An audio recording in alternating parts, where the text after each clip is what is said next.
Some stories in entertainment do not begin with a loud scandal, and they do not need a public confrontation in front of cameras to make people stop and pay attention. Sometimes what captures the audience is the silence that lasts too long between people who once stood very close to each other. And when the name Reba McEntire is placed next to Kelly Clarkson, the story is no longer simply about two famous female singers. It becomes a story about music, family, loyalty, divorce, endurance, womanhood, and the things the public only sees halfway through the bright lights of fame. At this stage in her life, Reba McEntire is no longer someone who needs to prove who she is. She has lived through enough glory, enough heartbreak, and enough turning points to understand that in the world of fame, the truth is rarely found in the loudest headline. More often, it is found in the way a person survives, the way they stay quiet, the way they keep walking onto the stage even when the wounds behind the curtain are still fresh. And if Reba truly has a truth to tell about Kelly Clarkson, perhaps it is not an accusation, not a dark secret, and not a bitter public takedown. Perhaps the truth is much simpler and far more painful. Kelly Clarkson, the woman who laughs loudly on television, who sings with a voice so powerful it seems nothing could ever break her, has lived through years that only people close enough to the family could fully understand. To the world, Kelly is the girl who rose from American Idol, the singer who can turn a ballad into the sound of millions of hearts breaking at once, the charming and quick-witted television host who knows how to make everyone around her feel comfortable. But behind that image is a mother, a former wife, an artist carrying the weight of work, motherhood, legal pressure, emotional exhaustion, and public expectation all at once. And Reba did not only see Kelly as another colleague in the music industry. For years, their connection went deeper than that. Kelly entered the Blackstock family through her marriage to Brandon Blackstock, while Reba herself had once been deeply tied to that same family through her long marriage to Narvel Blackstock. That makes the story between Reba and Kelly far more delicate than a simple friendship between two stars. Because when a marriage falls apart, outsiders often want a clean answer. They want to know who was right, who was wrong, who suffered more, and who walked away with the advantage. But people who have stood close to a family know that divorce is never as simple as a few lines in a headline. It carries children, memories, responsibility, money, reputation, private pain, and relationships that were once built on trust. Kelly Clarkson did not turn her life into a public performance just to earn sympathy. She did not need to stand before the world and tell every painful detail. Instead, she kept singing, kept raising her children, kept appearing on television, kept smiling for the audience, as if everything was still under control. And that is exactly what makes the story so hard to watch. Because sometimes, the strongest person is not the one who never hurts. It is the one who refuses to let the hurt destroy everything that remains. Reba McEntire understands that. She has also lived through divorce. She knows what it feels like when a chapter of your life closes while the public is watching. She knows that when you are famous, private pain can easily become entertainment for strangers. So when people say Reba has finally told the truth about Kelly, the real question is not whether she has revealed some shocking secret. The real question is whether Reba may be one of the few people who can look at Kelly with both the understanding of an artist and the complicated awareness of someone who once stood near the same family circle. And the truth she may have seen is this: Kelly Clarkson is not just a pop star who won a music competition and built a career from a powerful voice. She is a woman who was placed in an extremely difficult position, where every move could be judged, every decision could be misunderstood, and every attempt to protect herself could be turned into something for the public to debate. In entertainment, people often want a story with a clear villain and a clear victim. But real life is rarely that simple. Reba knows that. Kelly knows that too. And perhaps that is why the respect between them has always mattered more than the rumors surrounding them. Because after everything, Kelly did not merely survive the end of a marriage. She had to rebuild herself in front of the public, inside the music industry, as a mother, and within her own heart. And Reba, a woman who has walked through decades of fame, may have looked at that journey and recognized something many people missed. Behind Kelly Clarkson's thunderous voice is not only talent, but the endurance of a person who has had to keep singing even when her own heart was anything but peaceful. Before Kelly Clarkson became a name tied to headlines, court documents, family tension, and whispered conversation about what really happened behind closed doors, she was simply a young woman with a voice too big to ignore. That is where the story has to go next, because to understand why Reba McEntire's view of Kelly matters, we first have to remember who Kelly was before the world began attaching pain to her name. She did not enter the music industry through privilege, family power, or a carefully protected industry machine. She arrived in front of America, with nerves in her body, hope in her eyes, and a voice that sounded as if it had been waiting years for one chance to escape.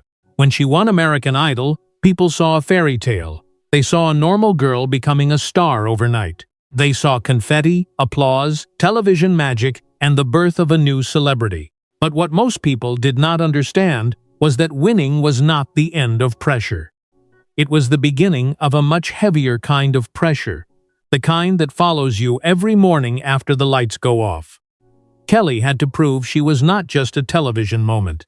She had to prove she was not just a product of a competition show. She had to prove she could survive in a music industry that often welcomes young women with smiles, then immediately begins telling them how to look, how to sound, how to behave, and how much of themselves they are allowed to keep. From the beginning, Kelly's gift was also her burden. Her voice was powerful, emotional, and unmistakably human, but it also created an expectation that she always had to be strong. When someone can sing pain so beautifully, the public sometimes forgets that the pain may be real. They listen to the high notes, the broken lyrics, the emotional delivery, and they call it talent. But behind that talent is a person who has to live inside those feelings long after the song ends. This is what makes Kelly's journey different from many manufactured stars. She did not survive by being polished beyond recognition. She survived because people believed her. They heard something honest in her voice, something raw and unprotected, something that made them feel as if she was not performing above them, but singing beside them. That honesty became her signature. It also made her vulnerable. Because once the public believes you are real, they begin to feel entitled to your reality. They want the songs, but they also want the story behind the songs.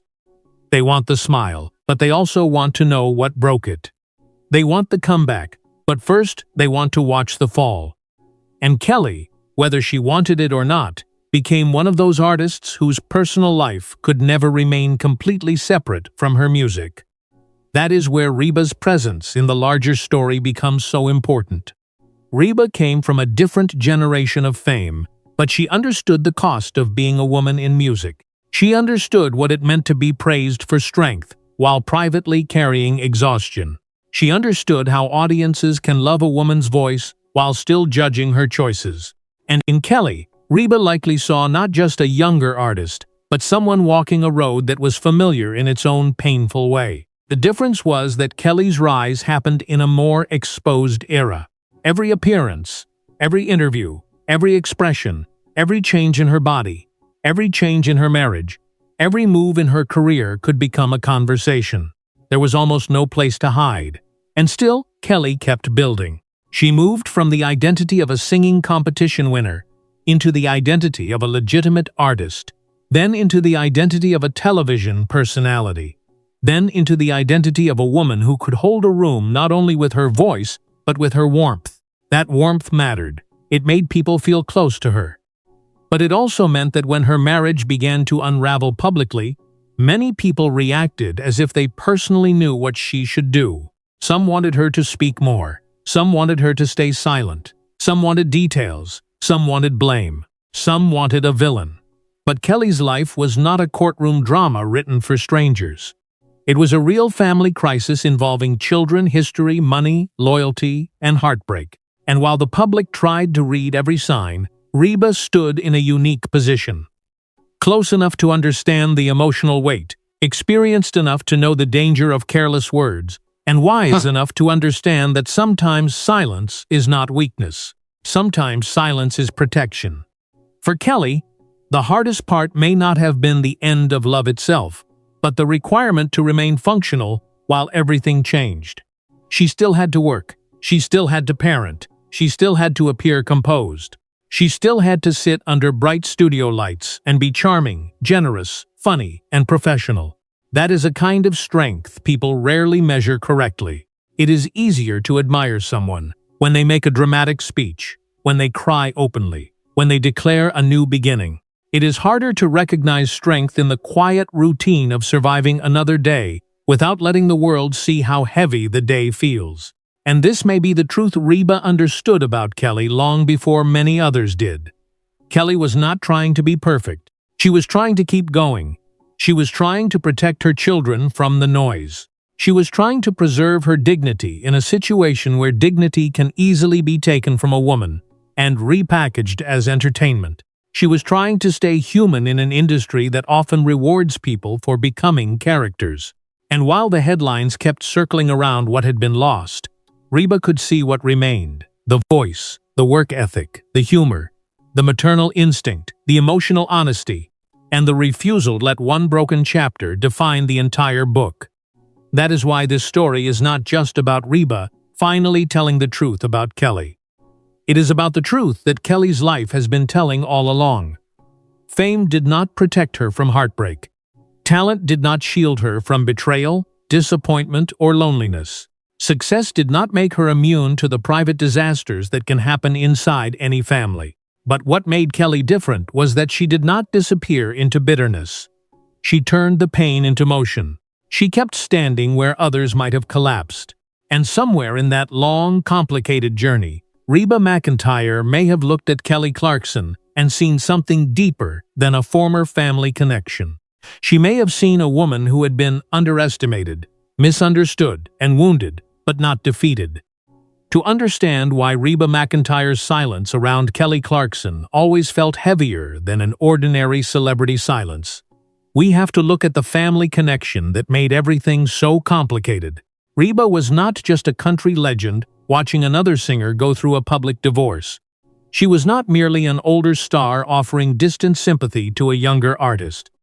For years, Reba had been tied to the Blackstock family through her own marriage to Narvel Blackstock, and Kelly later entered that same family through her marriage to Brandon Blackstock.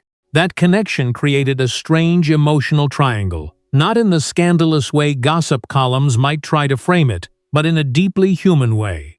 Because when two women are connected through the same family system, especially a family system touched by fame, business, marriage, and separation, every public word carries risk. One sentence can be twisted. One expression can be interpreted as choosing sides.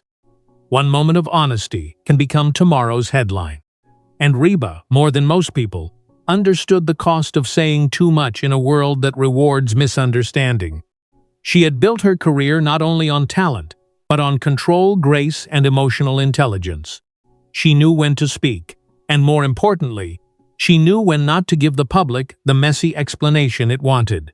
That may be why her connection to Kelly has always seemed more powerful in what was left unsaid. Behind the scenes, the reality was never simple. Kelly had married into a world where love, family, management, career interests, and public identity could overlap in ways that were difficult to separate. When everything was good, that overlap could look like support. It could look like a strong family network surrounding a gifted artist. It could look like a woman finally finding personal happiness after years of being known mainly for her voice and her work ethic. But when the marriage began to break apart, that same overlap could become suffocating. Suddenly, every shared connection had emotional weight. Every person in the circle had history with someone else. Every decision felt bigger than a private choice between two adults. For Kelly, this meant her heartbreak was not isolated. It was tied to family memories, business tensions, public scrutiny, and the responsibility of protecting her children from the noise. For Reba, it meant watching a woman she respected go through a storm connected to people and names that had also shaped her own life. That kind of position demands caution. It also demands compassion. And perhaps that is where the real truth begins to emerge. Reba could have distanced herself completely. She could have let the public assume whatever it wanted. She could have reduced Kelly to a former in-law, someone connected to a chapter that had already closed. But the respect between them seemed to survive the kind of circumstances that often destroy even ordinary relationships. That matters because respect after divorce is not automatic. In many families, once a marriage ends, people are expected to choose a side and erase the person who left. But life is rarely that clean, especially when the people involved have shared years of memories, kindness, music, and public support.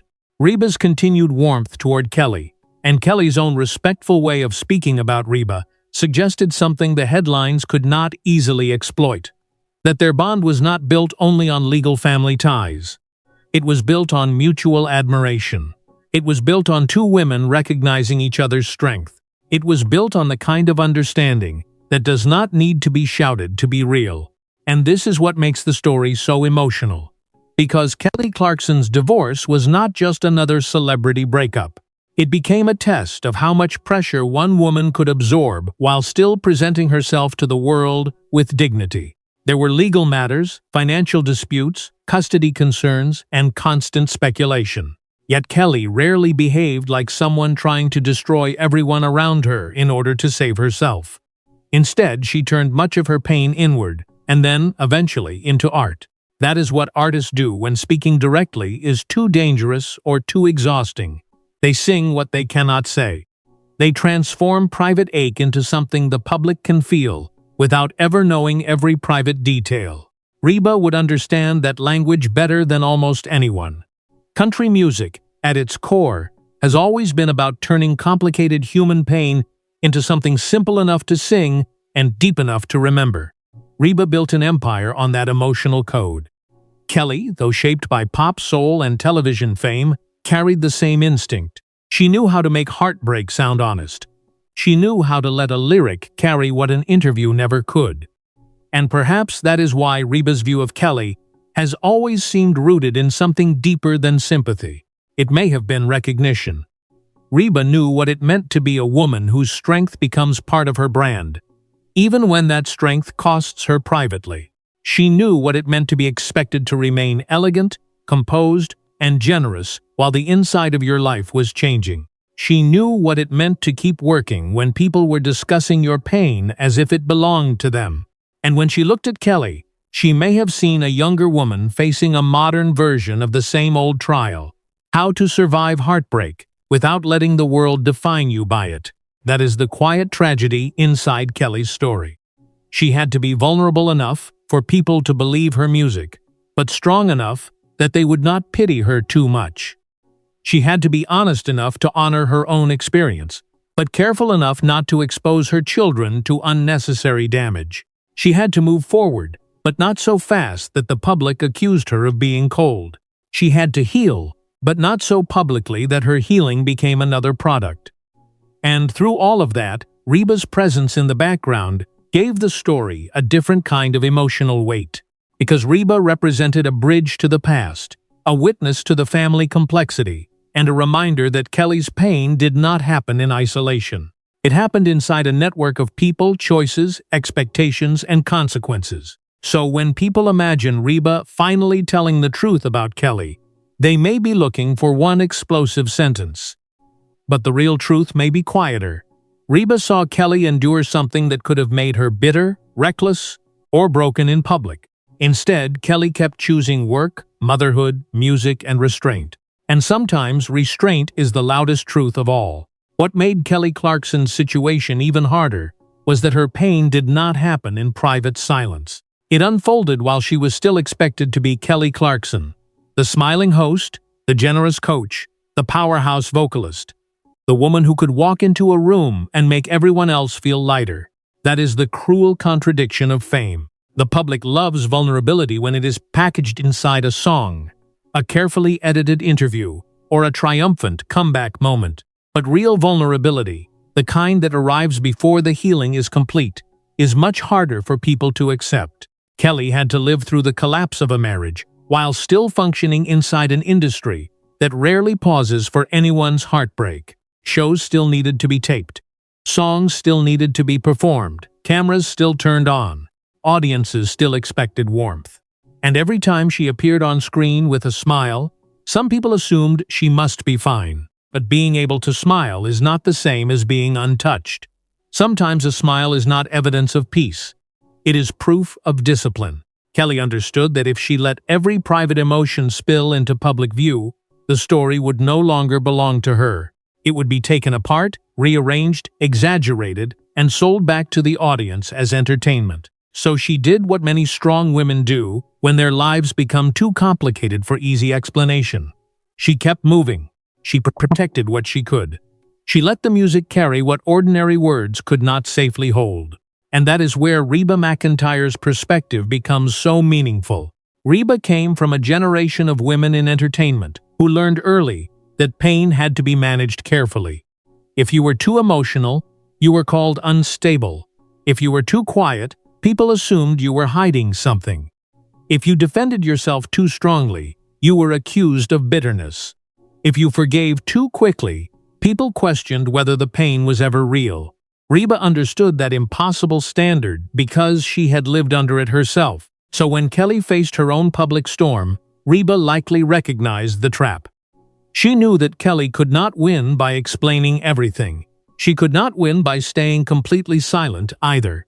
She had to find a narrow path between honesty and restraint, between self-protection and public expectation. That path is exhausting, especially when children are involved. For Kelly, motherhood changed the entire meaning of the divorce. It was no longer only about the end of a romantic relationship. It was about building emotional safety for her children, while the world kept asking questions. It was about trying to separate adult disappointment from parental responsibility. It was about making sure the children did not become background characters in a story written by strangers. And that is one of the reasons Kelly's restraint deserves more attention than it often receives. In a culture that rewards oversharing, restraint can look boring. It does not trend as quickly as anger. It does not generate as many headlines as accusation. But restraint can also be an act of love. It can be a mother choosing not to feed a public fire, because the people who matter most are not the viewers, the bloggers, or the commentators. They are the children who will one day read what was said, what was implied, and what was allowed to become permanent. Reba, as someone who has lived through family transitions under public attention, would understand that. She would understand why Kelly could be hurt and still careful, disappointed and still respectful, exhausted and still professional. This is where the real emotional weight of the story begins to rise. Kelly was not merely trying to survive a breakup. She was trying to survive the public interpretation of that breakup. There is a difference. A private heartbreak wounds the heart. A public heartbreak also threatens the identity. Suddenly, people who have never sat at your kitchen table feel qualified to explain your marriage.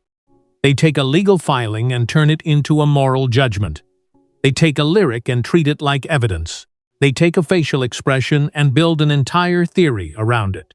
Kelly had to endure all of that while rebuilding her life piece by piece. And yet, what did she choose to put forward?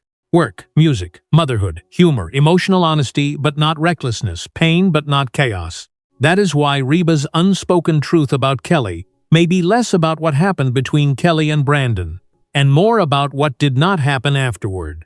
Kelly did not allow the end of the marriage to consume her entire identity. She did not turn every appearance into a grievance. She did not let the public reduce her to a wounded ex-wife. Instead, she kept expanding. She became more grounded in her own voice, not only as a singer, but as a woman who had learned the cost of trusting the wrong structures too deeply. And there is something heartbreaking about that growth, because growth often comes after something has been taken away. The Kelly who emerged after the storm was still funny, still warm, still musically gifted, but there was a different gravity around her. Laughter carried more experience. Her songs carried more lived-in ache. Her interviews carried the carefulness of someone who knew that one careless sentence could reopen a wound for everyone involved.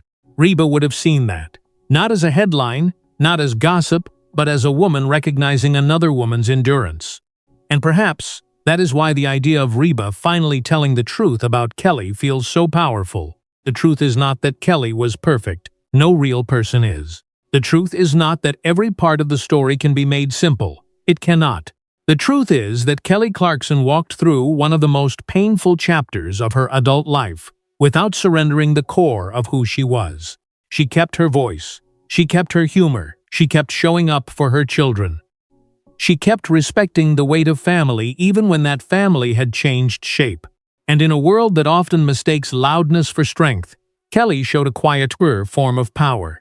The ability to be wounded without becoming cruel, exposed without becoming reckless, and changed without becoming unrecognizable. That may be the truth Reba saw most clearly. And it is the kind of truth that does not need to be screamed to be unforgettable. The next layer of this story is not found in the divorce itself, but in what happened after the dust began to settle. Because anyone can be sympathetic during the breaking point. Anyone can look at a woman in pain and say she deserves kindness. But the real test comes later, when the world moves on, when the headlines fade, when people stop asking if you are okay and simply expect you to be functional again. That is the stage Kelly Clarkson had to enter. She was no longer only the woman going through a public separation. She became the woman who had to prove that the separation had not destroyed her. And that is a much heavier expectation than people realize. The public may say it loves comeback stories, but it often forgets that a comeback is not a single dramatic moment. It is a long, exhausting process of waking up every day and choosing not to collapse into what happened. For Kelly, that process unfolded under studio lights, on concert stages, inside interviews, and in front of audiences who wanted both honesty and entertainment from her. She had to be real but not too raw. She had to be emotional but not too broken. She had to be strong but not cold. She had to move forward, but not so quickly that people questioned whether the past had mattered. That kind of balancing act can wear down even the most resilient person. And this is where Reba McEntire's role becomes more symbolic than public. Reba represented a generation that understood survival without spectacle. She came from a world where women often had to absorb pain quietly, keep their posture straight, and let the work speak before the wounds did. Kelly, by contrast, was surviving in an era where silence could be interpreted as guilt. Openness could be turned into content, and every personal detail had the potential to become a viral debate. Yet somehow, both women met in the same emotional territory. The territory of women who had to keep performing while life behind the performance was changing. When they appeared in the same professional spaces, especially around music and television, there was an unspoken history between them that audiences could feel even if they did not fully understand it. Reba was not just another celebrity in the room. Kelly was not just another younger singer. Their connection carried the memory of family dinners, public appearances, shared industry circles, and the complicated aftermath of relationships that no longer looked the same. But instead of turning that history into awkwardness, both women seemed to carry it with a rare kind of grace. That grace matters because it challenges the way people usually consume celebrity pain. The public often wants women to compete, to resent each other, to take sides, to turn family wounds into public alliances. But Reba and Kelly did not give the world that easy drama. They gave something quieter, and perhaps more mature, continued respect. And in a story like this, respect is not a small thing. Respect means recognizing that a person can remain valuable to you even after the family structure changes. Respect means refusing to reduce someone to the worst chapter surrounding them. Respect means understanding that loyalty does not always require cruelty towards someone else. That may be one of the most important truths Reba could ever communicate about Kelly Clarkson. That Kelly deserved to be seen beyond the divorce. Not as a symbol of conflict. Not as an ex-wife frozen inside one painful narrative. Not as a woman whose worth had to be debated because a marriage ended. But as a full person, still talented, still loving, still flawed, still growing, still worthy of dignity. And perhaps that is why Kelly's return to music after the heartbreak carried such emotional force. When she sang about pain, it no longer sounded like performance alone. It sounded like documentation. It sounded like a woman placing pieces of herself back on the table and saying, "This is what survived." There is a difference between singing heartbreak when you imagine it and singing heartbreak after you have had to live through the paperwork, the loneliness, the parenting schedules, the quiet house, the professional obligations, and the moments when even success does not protect you from grief. Kelly's voice had always been powerful, but after the storm, that power felt heavier. It did not just rise. It carried weight. And Reba, as one of the great interpreters of emotional truth in country music, would understand the difference. She would know when a singer was simply reaching for a note, and when a singer was reaching through memory. That may be why the bond between them, even when understated, feels so meaningful. Reba did not need to make a grand declaration to validate Kelly's strength. Sometimes, the most powerful validation is not a speech. It is the refusal to participate in someone's public reduction. It is the decision to keep treating them with warmth when the world is trying to turn them into a headline. It is the ability to look at a younger woman and say, without needing to say it loudly, "I see what this cost you." And for Kelly, that kind of recognition may have mattered more than outsiders will ever know. Because public applause is loud, but it is not always intimate. Fans can cheer for your voice and still not understand your life. Viewers can admire your humor and still not know how much strength it took to deliver one more joke on a hard day. Critics can praise your comeback and still miss the loneliness that came before it. But someone like Reba, someone who had endured her own reinventions, losses, and public transitions, could understand the emotional math beneath the surface. She could understand that Kelly was not simply recovering from a divorce. She was learning how to belong to herself again. And that is a different kind of recovery. When a woman has spent years inside a marriage, inside a family structure, inside a shared future, the end of that chapter does not only remove a partner, it forces her to renegotiate her own identity. Who am I when this role is gone? Who am I when the promise is changed? Who am I when the people who once knew me as part of a pair must now see me standing alone? Kelly had to answer those questions in public. And instead of letting the answers become bitter, she allowed them to become music, work, humor, and a stronger sense of self. That is why Reba's truth about Kelly is not merely about sympathy, it is about recognition. Reba may have seen that Kelly's heartbreak did not make her smaller, it made her more aware. More guarded perhaps, but also more rooted. More careful, but not less loving. More experienced, but not less open to joy. And in a world that often treats women's pain as entertainment until they recover, then demands they become inspirational on command, Kelly's journey remains difficult to watch, because it was never clean, never simple, and never painless. But it was real. And maybe that is what Reba finally understood better than anyone. Kelly Clarkson did not need to be rescued from the story. She needed to be respected for surviving it. But the most painful part of Kelly Clarkson's journey may not be the divorce, the headlines, or even the private disappointment that followed. The most painful part may be the way she had to keep becoming a symbol when she was still trying to remain a person. That is one of the hidden costs of fame. Once the public decides what you represent, it becomes difficult to simply exist. Kelly was not allowed to be only tired. She had to be inspiring. She was not allowed to be only hurt. She had to be strong. She was not allowed to be only a mother trying to make the best decisions for her children. She had to become an example of resilience for millions of people who saw their own heartbreak reflected in hers. And while that kind of admiration may look beautiful from the outside, it can feel unbearably heavy from the inside. Because being called strong does not always feel like comfort. Sometimes it feels like a demand. It tells you that people expect you to survive gracefully, to heal publicly, to turn pain into wisdom before you have even finished feeling it. Kelly carried that demand in a way that few people could have managed. She kept showing up with warmth, kept laughing with guests, kept giving other artists encouragement, kept stepping onto stages where the audience expected her voice to sound as powerful as ever. But beneath that public strength was a private question that almost every wounded person eventually faces.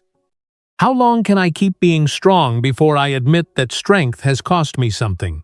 That is where Reba McEntire's perspective becomes even more important. Reba belongs to a generation of performers who understood endurance as a survival language. She knew that the show often continued, whether your heart was ready or not. She knew that a woman in entertainment could be praised for her toughness while quietly being denied permission to fall apart. And she knew that sometimes the people who look the most composed are the ones who have become experts at hiding the damage. So when Reba looked at Kelly, she may not have simply seen a younger star recovering from a difficult chapter. She may have seen the deeper exhaustion of a woman who had been asked to turn personal pain into public poise again and again. That recognition is not small.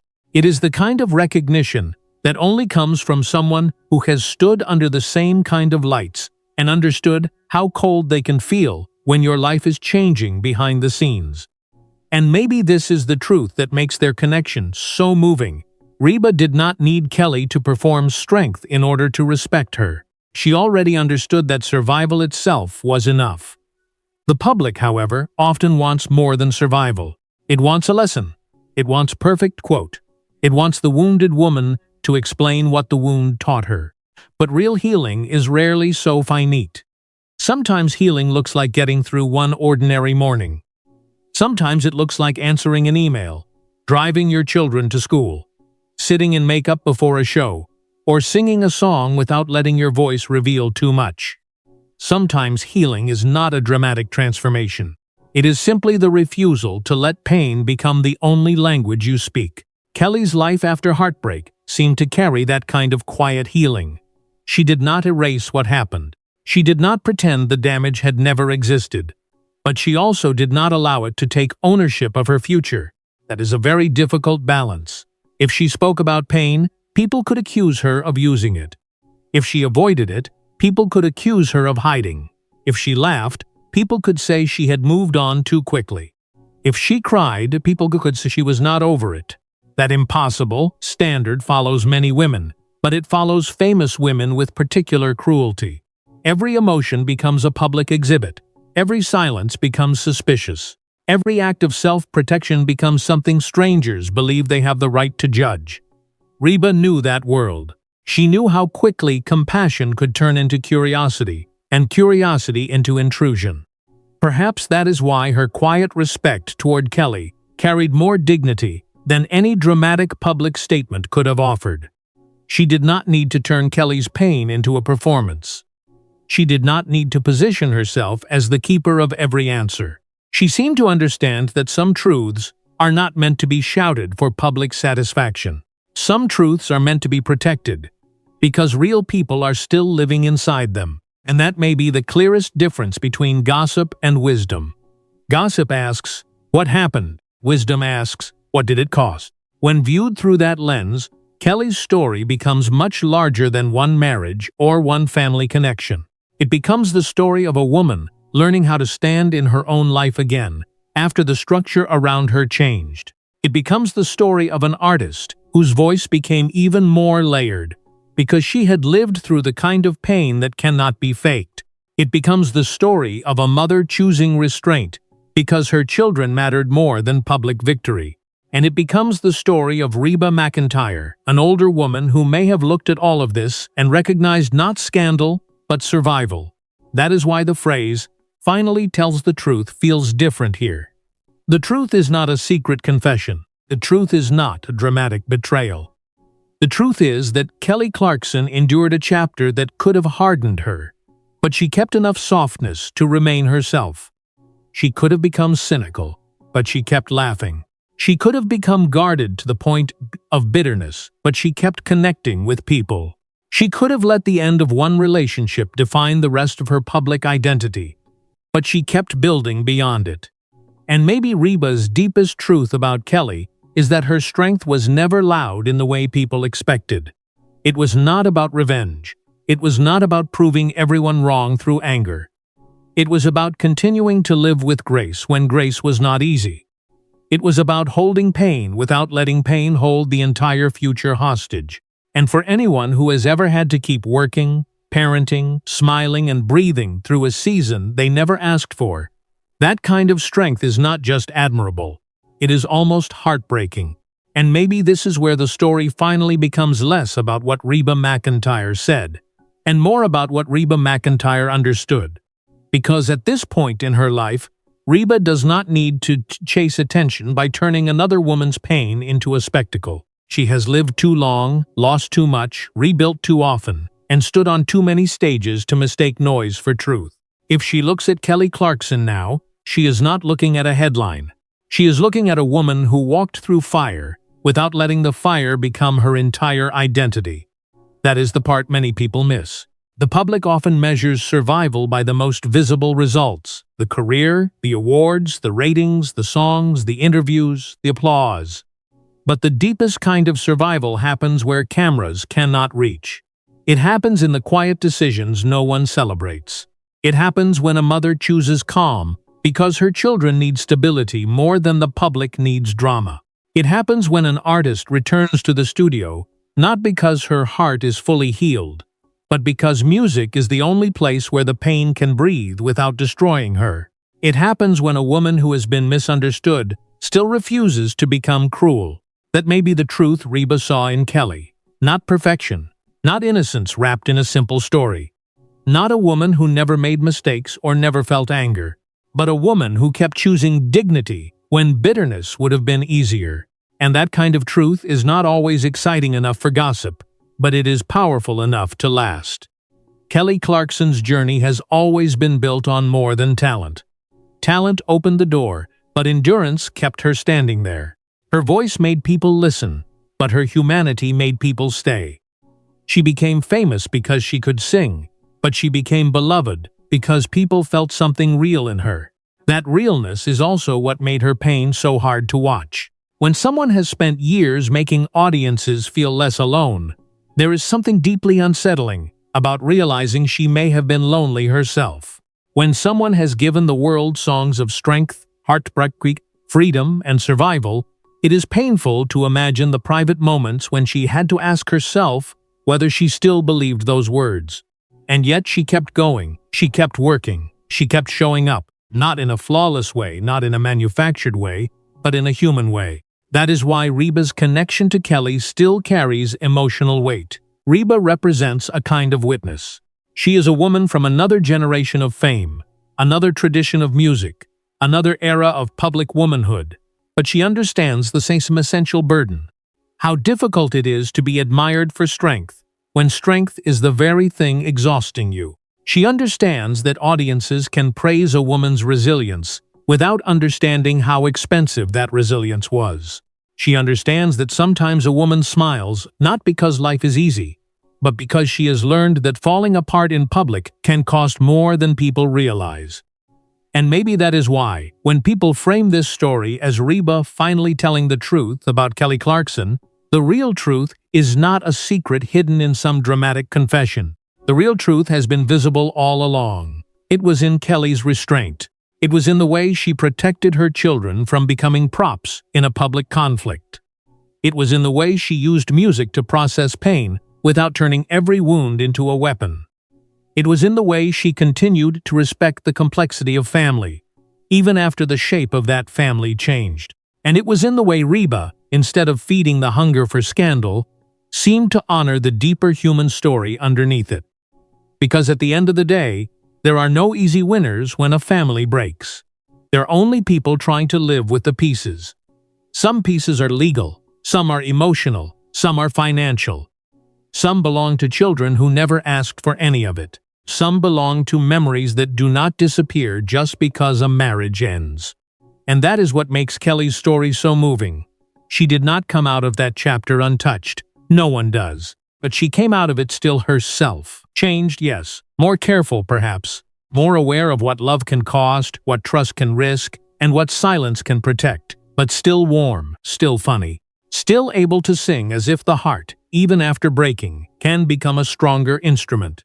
Reba McEntire, at this stage of her life, may understand that better than most. She knows that the public often wants a final statement, a clean ending, a sentence that explains everything. But life rarely gives that. Sometimes the only honest ending is not a conclusion, but a recognition. And the recognition here is simple. Kelly Clarkson survived a storm that could have reduced her to bitterness, and instead she turned survival into another chapter of her life. She did not ask the world to pity her forever. She did not need to destroy anyone to prove that she had been hurt. She did not stop being generous just because life had been unfair. And maybe that is why Reba's truth about Kelly feels so emotional. It reminds us that strength is not always loud, healing is not always clean, and the people who seem the brightest on stage may be carrying battles we will never fully see. So if there is one truth Reba McEntire could finally tell about Kelly Clarkson, it is this. Behind the voice, behind the smile, behind the fame, behind the headlines, there is a woman who kept choosing to rise without pretending the fall had not hurt. And that is not just hard to watch, it is hard to forget.